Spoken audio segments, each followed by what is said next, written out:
Douglas Daniel Clark was born on March 10, 1948 in Pennsylvania as the third of 5 children. His father, Franklin, was a Navy lieutenant commander working in naval intelligence, and the family's life centered almost entirely around his career, which meant constant relocation and disruption. In the 3rd grade, Doug decided he no longer wanted to go by his given name and insisted on being called Doug instead. While seemingly a small adjustment, many looked to this event as an early sign of his assertive and controlling personality that would define him throughout his life. During his early years, the family moved from Pennsylvania to Seattle to Berkeley to Japan. In 1958, when Doug was 10 years old, his father retired from the Navy and took on a career as an engineer with the Transport Company of Texas. Retirement, however, did not slow the family's movements. In 1959, the entire Clark family of 7 relocated to Kwajalein, a remote atoll in the Marshall Islands in the Central Pacific. There, Franklin ran the supply department for his employer. The Clarks lived in a housing estate built specifically for the American families who worked in the area.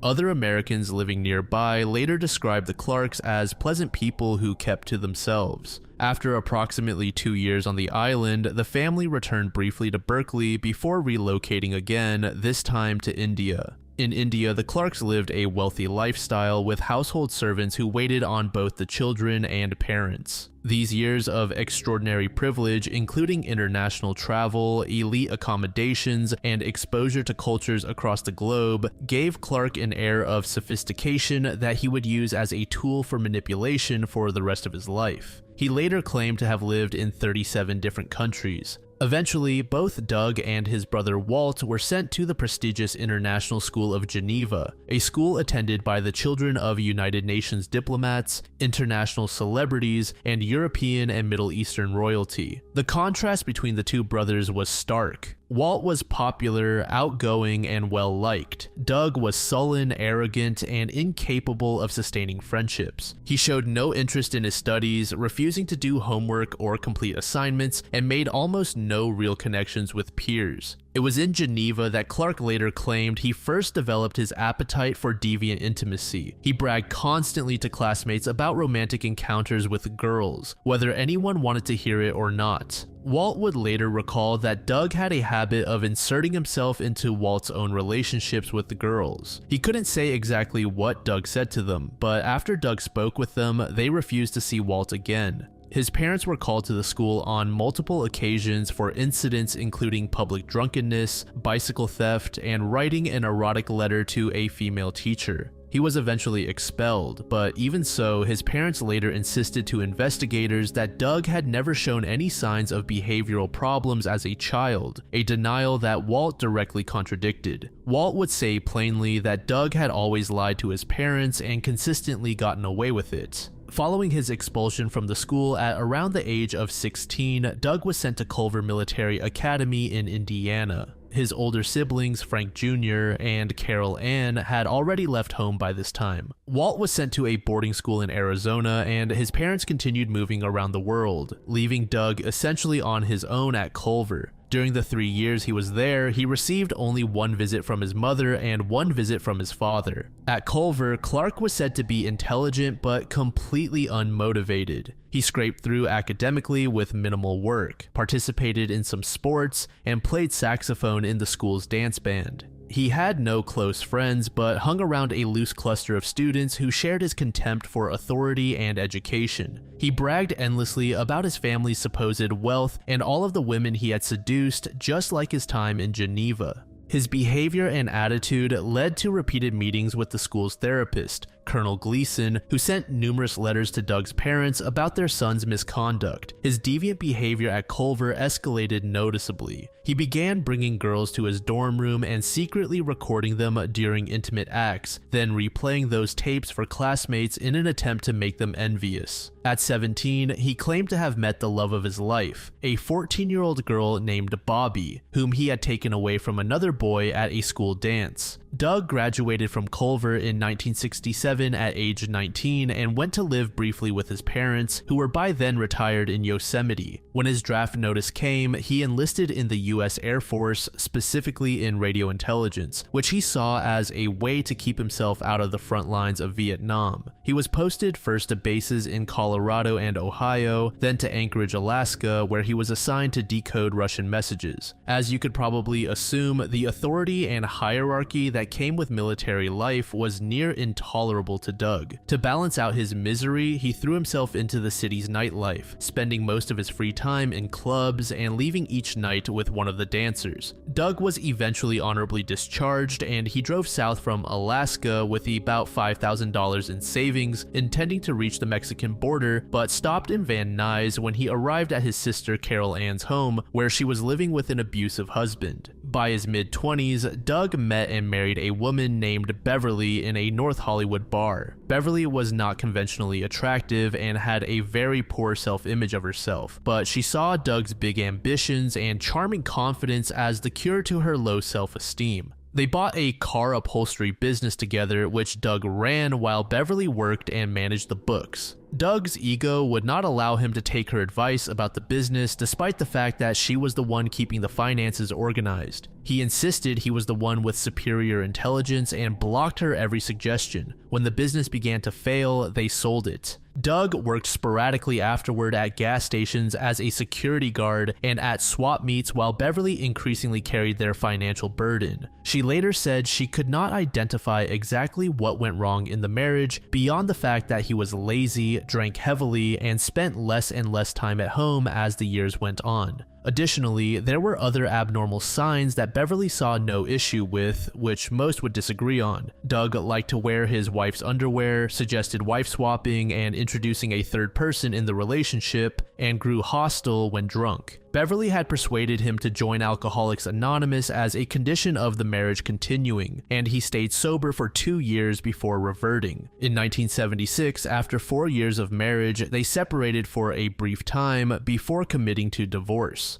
By 1979, Clark had secured a position as a stationary engineer and boiler operator at the Jergens soap factory in Burbank. He was assigned to tend the massive 3-story boiler. He had been fortunate to land it, as his prior employment record included a supervisory recommendation for termination due to being a disruptive influence. He was ultimately fired from the Jergens position for consistent absences and violent threats made toward co-workers. The other key half of this case comes in the form of a woman named Carol Mary Bundy. Carol was born on August 26, 1942, and had a deeply traumatic childhood. Her father was an alcoholic and her mother was emotionally abusive. At age 8, her mother locked her out of the house and told her she wasn't her child. After her mother's death, Carol's father violated her and her sister. She was shuffled between foster homes and relatives before returning to her father in California. At 17, she married a 56-year-old man to escape the household, but left him shortly after. After a long, unstable period involving multiple relationships, Carol put herself through nursing school and graduated as class valedictorian in 1968. She married another nurse named Grant Bundy, but the relationship deteriorated into physical abuse. And in January 1979, Carol fled with her 2 young sons to a battered women's shelter. 2 weeks later, she moved into the Valerio Gardens apartment complex in Van Nuys, where the manager was a charismatic Australian-born singer named John Jack Murray.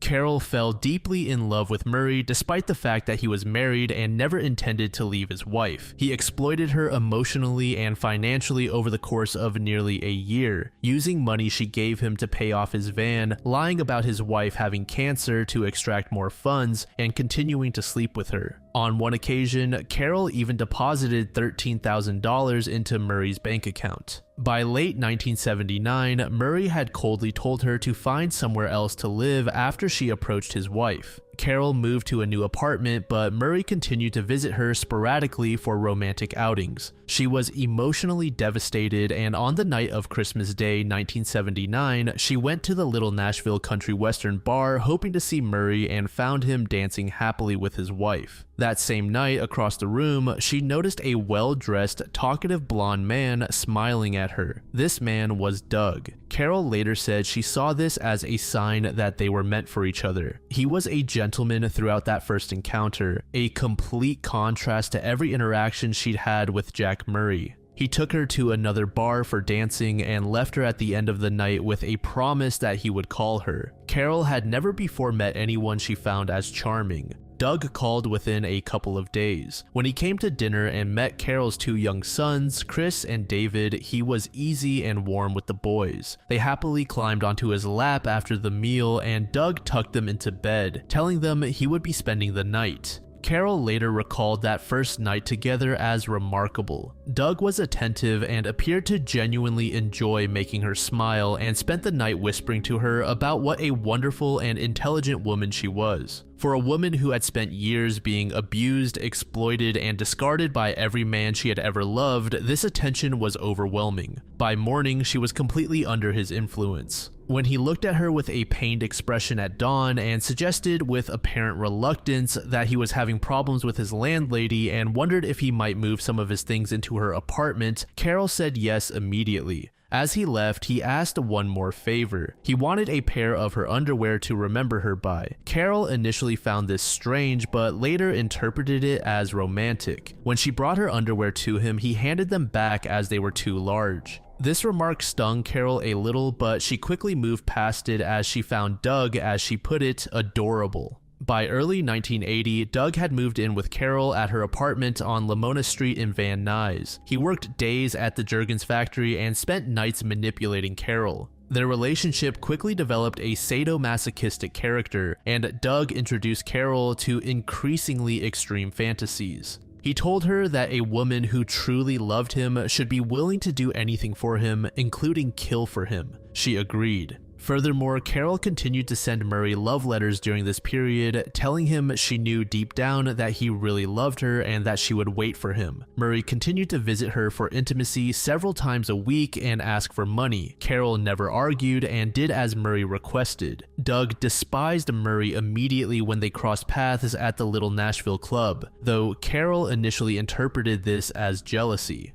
Using the same approach that had reliably worked throughout his life, Doug demanded that Carol stop giving Murray money and stop seeing him. Carol revealed to Doug that Murray had been exploitative and abusive, which Doug used as fuel for his anger. In February 1980, Clark set fire to his own car in the parking lot of the Jergens factory while he was working the night shift, with the stated purpose of collecting the insurance money. Later, in a conversation with Carol, he bragged that the real reason had been to destroy evidence, though he did not specify what evidence. Doug quickly began bringing other women, including escorts, back to Carol's apartment. Rather than protesting, Carol framed these encounters as the price it cost to keep Doug. She was intensely jealous of these other women, but she fought to suppress these feelings. Then Doug turned his attention to an 11-year-old girl who lived in their neighborhood and who occasionally babysat Carol's sons. Rather than intervening, Carol helped lure the girl in. Doug had explicit photographs taken of her in the apartment, with Carol present, and the abuse continued over subsequent months. Detective testimony at trial later confirmed that police recovered a photo album documenting Doug's intimate activities with the girl. The single moment when Doug visibly lost his composure and expressed embarrassment was when the police later revealed they obtained these photos.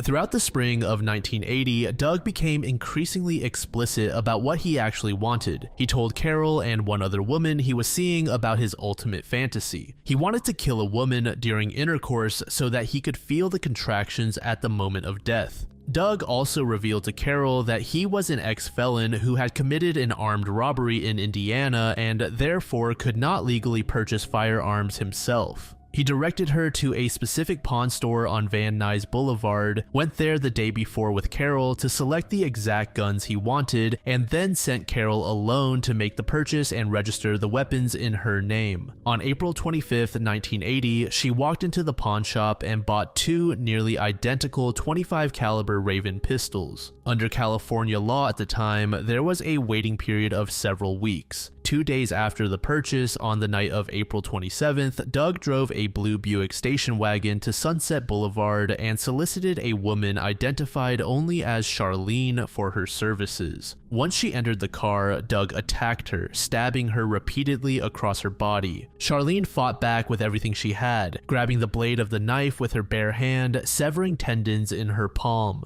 At some point she said, "Mister, that's blood. You're hurting me." Doug laughed and continued. She eventually managed to force the car door open and escape. She later identified Doug's photograph from a police lineup and identified him again in court. This attack became Doug's first known assault.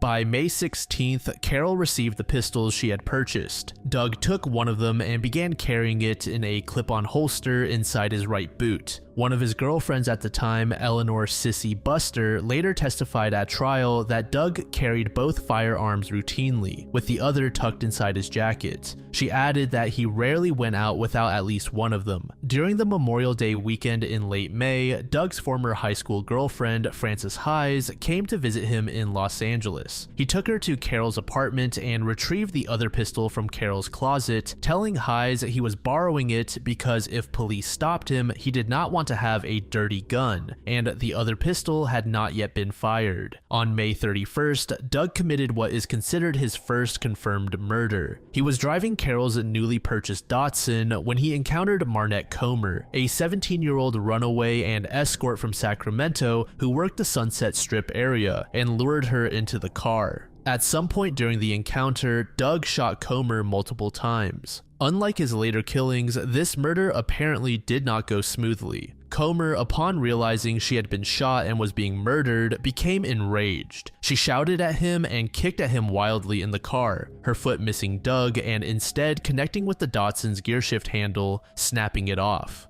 After she was dead, Doug slit her abdomen and drove south from Hollywood to the San Fernando Valley and dumped her body in a dark ravine off Foothill Boulevard. Her body was not discovered until June 30th, when a group of snake hunters in the area stumbled across a mummified female corpse. The coroner estimated she had been dead between 20 and 90 days at the time of discovery. Identification took time but was eventually confirmed. One crucial detail about Comer would emerge later from her sister Sabra. She confirmed that when Comer disappeared, she had been wearing a distinctive pink t-shirt bearing the words "Daddy's Girl." That same t-shirt would later be found wrapped around the severed head of another victim, linking multiple murders together. Doug later told Carol about this murder, referring to Comer by the nickname Foothill. On the afternoon of June 10th, a truck driver named Henry Briggs picked up two female hitchhikers on a Southern California freeway. These were Cynthia Lee Chandler, 16, and her stepsister, Gina Morano, 15. Briggs gave Chandler his business card, which also carried the telephone numbers for his brother and sister-in-law, George and Lori Briggs. He dropped the girls off at a freeway on-ramp.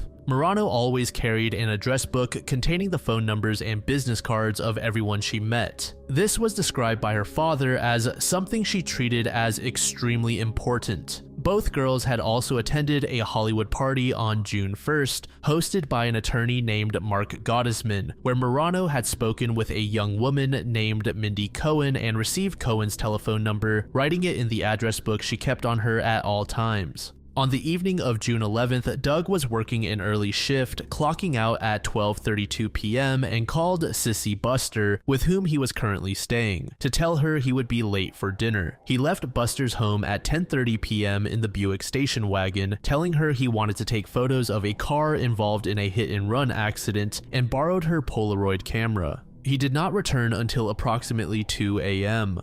What happened during his outing was later told by Doug himself to Carol the following morning. He had encountered Chandler and Marano together on the Sunset Strip area and was interested only in Chandler. Marano refused to leave, so Clark invited both girls into the Buick. He paid Chandler $30 for explicit services. He told Marano he did not want her to watch and instructed her to turn her head away. When she turned, he shot her. Chandler pulled back from him in reaction, and he shot her in the head as well. Doug then shot Marano and Chandler each an additional time. He then drove to his rented garage in Burbank, where he repeatedly violated their remains, documenting his crimes with Buster's camera. After dark, Doug loaded both bodies back into the station wagon and drove to an area near the Ventura Freeway off-ramp, close to the Forest Lawn Cemetery and Griffith Park. He dumped the bodies alongside the freeway ramp and drove away. He then called Carol at work and directed her to watch the news. At 1:30 p.m. on June 12th, police were called to the freeway ramp scene where a highway worker had found the two bodies. Chandler was found with a pink jumpsuit wrapped around her legs, while Marano only had a red tube top around her waist. The absence of blood pools where the bodies lay confirmed that they had been killed elsewhere and moved. Male DNA and two .25 caliber bullets were recovered from the autopsies of both girls. Doug returned home to Buster that morning around 2 a.m., showing her the photos he had taken, but she had no reaction upon seeing them. He later went to Carol's and described the murders in detail, also handing her two bullets from the crime scene. Sometime after this, he took Carol on a drive to show her exactly where he had dumped the bodies near the freeway. He told her not to tell the police and told her that if either of them were ever caught, he would take the blame so she could go free. Several days after the murders, Doug made two phone calls using contact information he had taken from the address book Marano always carried, which he had taken before dumping the bodies. The first call was made on June 16th to the number of Lori Briggs, the sister-in-law of the truck driver. He posed as a police detective, identifying himself as working the Hollywood division and calling to let the family know their number had been found with the bodies. He reassured Lori that her brother-in-law was not suspected and that no contact with real police was necessary.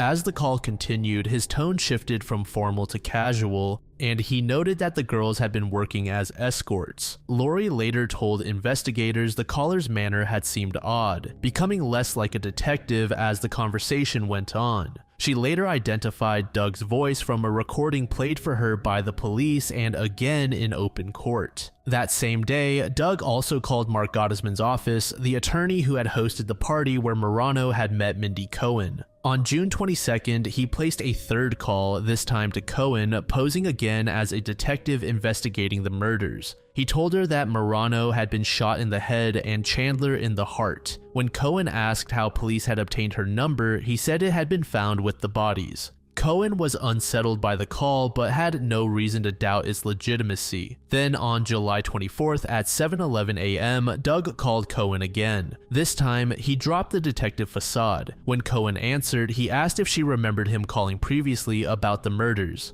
He then said, "I killed them and now I want you." As he spoke, Cohen noticed that the caller's breathing changed noticeably during the call, and the increasing hesitation in his voice led her to conclude he was reaching climax during the conversation. She became frightened and hung up and then asked her father to call the police. She also told officers that the caller had used a two-syllable name during the call, but couldn't exactly remember what it was. When a detective suggested Doug Clark, she confirmed immediately that it was the name. Doug's own wallet was later found to contain a piece of paper with the notation Mindy C. Pretty, followed by a phone number and the contact information of several escorts. Sometime between midnight and 2:30 a.m. on June 23rd, an LAPD officer named Guzetta was patrolling Sunset Boulevard and encountered an escort named Karen Jones, warning her not to loiter in the area. A resident nearby later reported hearing a scream from outside their home shortly after. At 3:15 a.m., Jones's body was found lying at the curb on Sunset Boulevard in a pool of blood. She was fully clothed and a single .25 caliber bullet was recovered from her skull. According to Carol, Doug had first encountered Jones and another woman named Exie Wilson together on Ventura Boulevard in Studio City. He was interested only in Wilson and found Jones unappealing. He managed to get Wilson alone into the station wagon and drove to the parking lot of a nearby restaurant, where he shot her in the head. Afterward, Doug used a buck knife to decapitate her, leaving the body in the parking lot. He then went back to find Jones so that he could make sure nobody was around to potentially identify him. As for Wilson's head, Doug kept it and asked Carol to apply makeup to it so that he could use it. As newspapers began spreading information on the headless remains, Doug and Carol discussed disposing of the head. They cleaned it and placed it inside an ornate wooden box before wrapping the box in a pair of jeans and Comer's pink Daddy's Girl t-shirt. The couple drove to a Hollywood alley and dumped the box around 1 a.m. on June 28th. Pedestrians discovered it the same night. By July, Carol sold the blue station wagon that Doug had been using in the murders and moved in with Doug. From this point forward, he relied primarily on Carol's other vehicle, the Datsun, when he needed a car. During the summer months of 1980, Doug committed several additional murders, but the victims were never identified. It was also here that Carol got more involved in Doug's crimes. The first of which occurred in late July and involved a woman referred to simply as Kathy. According to Doug, Carol was the shooter. He claimed that she had instructed him to drive to a remote location in Green Valley, California, and that she had pulled the trigger herself. He further claimed Carol had stripped the body naked and disposed of it there, and that she had fondled the body during the drive. Carol disputed that account and did not confess to this particular murder, though she admitted being present during at least one killing. Kathy's partial remains were not recovered until March 2nd, 1981. Due to critical evidence mishandling, neither Doug nor Carol was ever formally charged with her murder, despite investigators widely accepting that both were involved. The next unidentified victim was not discovered until August 26, 1980, with the crime itself occurring in the month prior. The victim is referred to as the Newhall Jane Doe and was discovered near a pair of water towers right outside Newhall, California.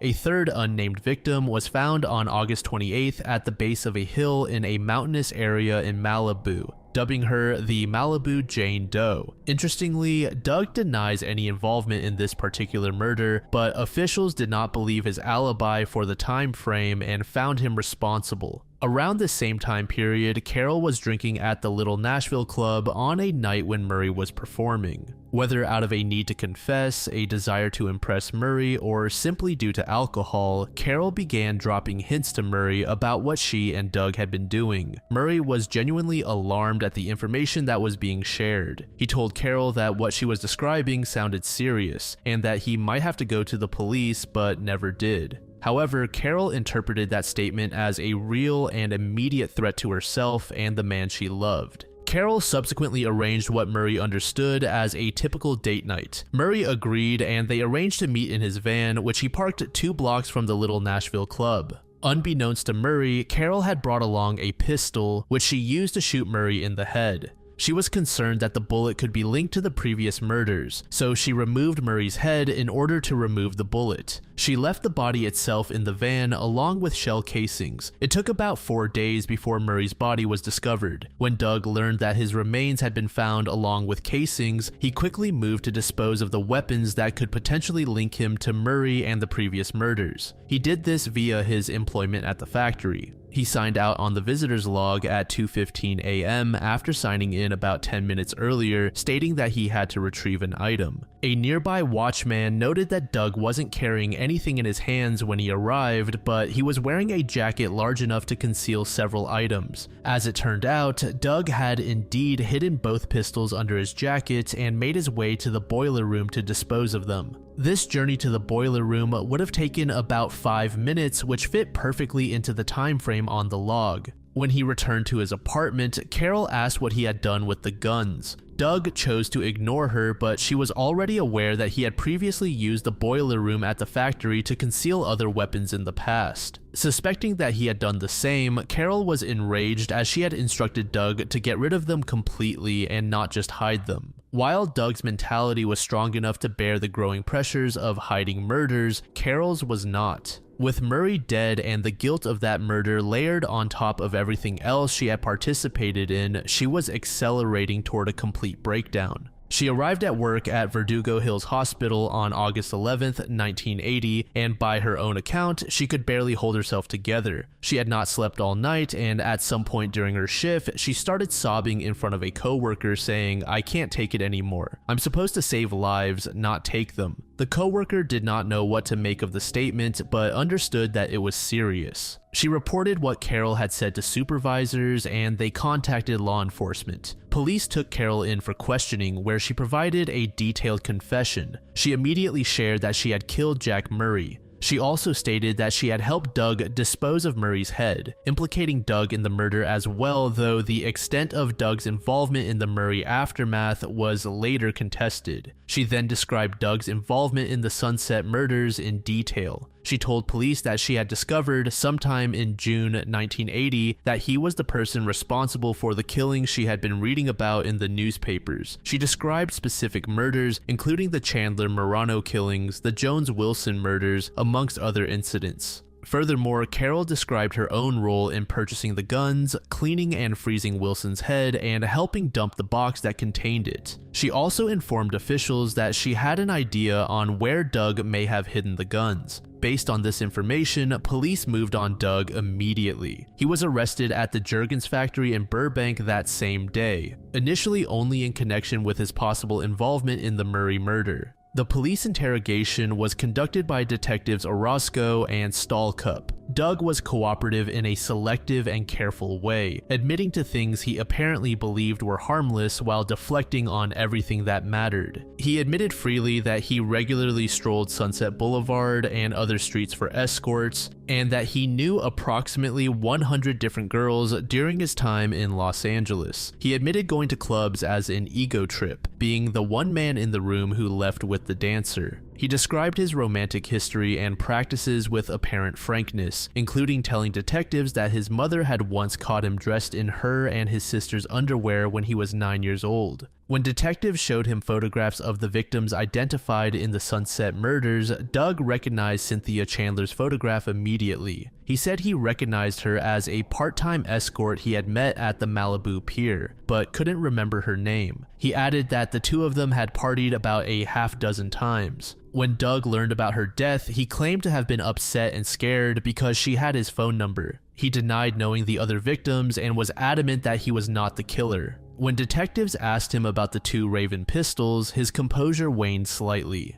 He admitted he had handled both guns and had test-fired them into a telephone book inside the apartment. He said he believed Carol had sold them or simply thrown them out. When detectives said they would very much like to have those guns, Doug said, "I bet you would. I can understand that." At one point, when detectives mentioned having a piece of physical evidence, Doug surmised on his own that they might have recovered bullets from one of the vehicles he or Carol had used. He did admit to carrying a .25 caliber automatic in a holster in his boot as a matter of routine, even while acknowledging it was unlawful. It was also noted that Doug owned a buck knife, which he claimed to have given to his brother. As previously mentioned, the moment during the interrogation when Doug's composure visibly crumbled was when detectives told him they had recovered a photo album documenting his activities with the young girl he had been abusing. At the end of the interrogation, Doug and several officers went to his Verdugo Street apartment. Inside Doug's filing cabinet, officials found a newspaper open to the article describing the recovery of the box containing Wilson's head. The filing cabinet also contained numerous adult books and magazines, among them materials depicting necrophilic activities. Police also conducted a search of Carol's portion of the apartment and recovered 3 pairs of women's underwear that Doug had taken as trophies from victims. These had been kept in Carol's possession, and it was made clear that she was fully aware of who they belonged to. During his police interview, Doug admitted that he had rented a small storage garage in Burbank in January 1980. He told police he had given up the garage in May of that same year. This turned out to be a lie. Evidence at trial established that he had continued renting the garage through June and had abandoned it sometime in July.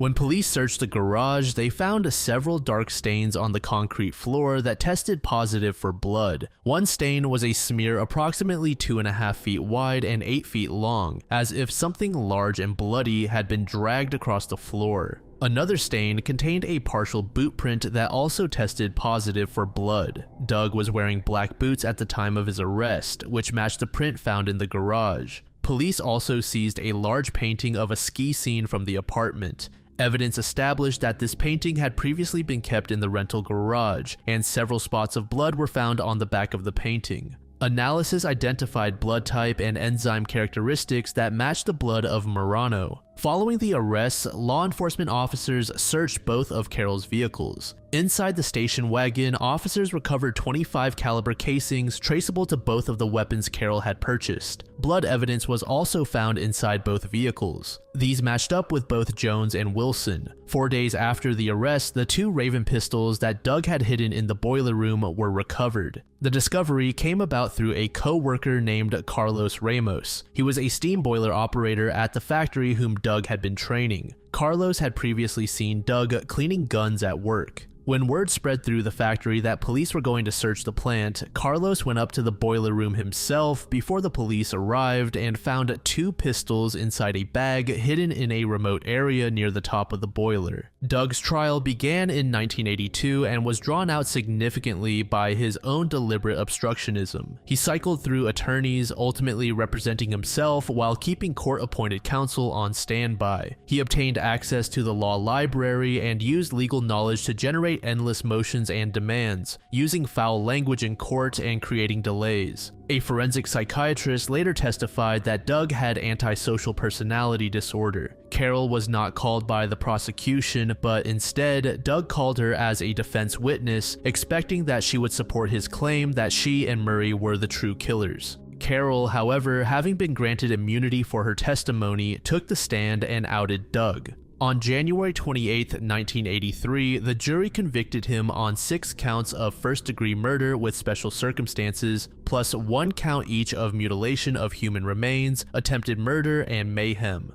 During the penalty phase, Doug made the decision to address the jury himself, saying, "We have to vote for the death penalty in this case. The evidence cries out for it." The jury agreed, and on February 15, 1983, Doug was sentenced to death. As for Carol, she was charged with the murder of Jack Murray and the killing of 1 unidentified female. She initially entered a plea of insanity, then reversed course and admitted both killings. She received consecutive sentences of 27 and 25 years to life for a total of 52 years to life. Under California law, Doug's death sentence triggered an automatic appeal. In June 1992, the California Supreme Court reviewed the case and upheld his conviction and death sentence. Throughout his decades on death row, Doug maintained his innocence, consistently claiming that Carol and Murray had committed the murders and framed him. He filed numerous legal petitions, demanded DNA analysis, and accused the justice system of railroading him. He became a notorious figure at San Quentin, known for his continuing legal maneuvering and his refusal to accept responsibility.